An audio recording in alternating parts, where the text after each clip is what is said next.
Media academy chairman గా K శ్రీనివాసరెడ్డిని Telangana ప్రభుత్వం నియమించింది. 2 ఏళ్ల పాటు ఆయన పదవిలో కొనసాగుతారు. ఈ మేరకు స్పెషల్ సెక్రటరీ ఎం హనుమంతరావు ఇవాళ ఉత్తర్వులు జారీ చేశారు. Media academy chairman cabinet rank హోదా పొందుతారు. గతంలో విశాలాంధ్ర పత్రికకు కె శ్రీనివాసరెడ్డి సంపాదకులుగా పనిచేశారు. ప్రస్తుతం ప్రజాపక్షం పత్రికకు ఎడిటర్గా ఉన్నారు.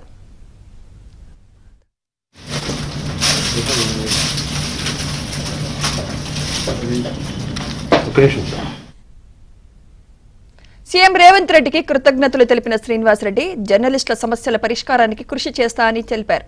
ఇళ్ల స్థలాల సమస్యల గురించి ప్రభుత్వం దృష్టికి తీసుకెళ్తా అని ఆయన తెలిపారు.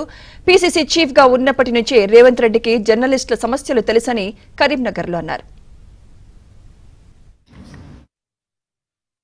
ముఖ్యమంత్రి రేవంత్ రెడ్డి గారికి విశ్వాసం ఉంచి చైర్మన్గా నియమించినందుకు కృతజ్ఞతలు తెలియజేస్తున్నాను. ముఖ్యమంత్రి రేవంత్ రెడ్డి గారు కూడా పిసిసి అధ్యక్షుడిగా ఉన్నప్పుడు ఎన్నికల్లో వివిధ ప్రాంతాలకు వెళ్ళినప్పుడు జర్నలిస్టుల సమస్యలను అర్థం చేసుకుని సమస్యలు నాకు తెలుసు, మా ప్రభుత్వం రాగానే తప్పనిసరిగా దీన్ని పరిష్కరిస్తాము, అందులో హౌసింగ్ సమస్య ఉంది, ఆరోగ్య సమస్య ఉందని చెప్పారు.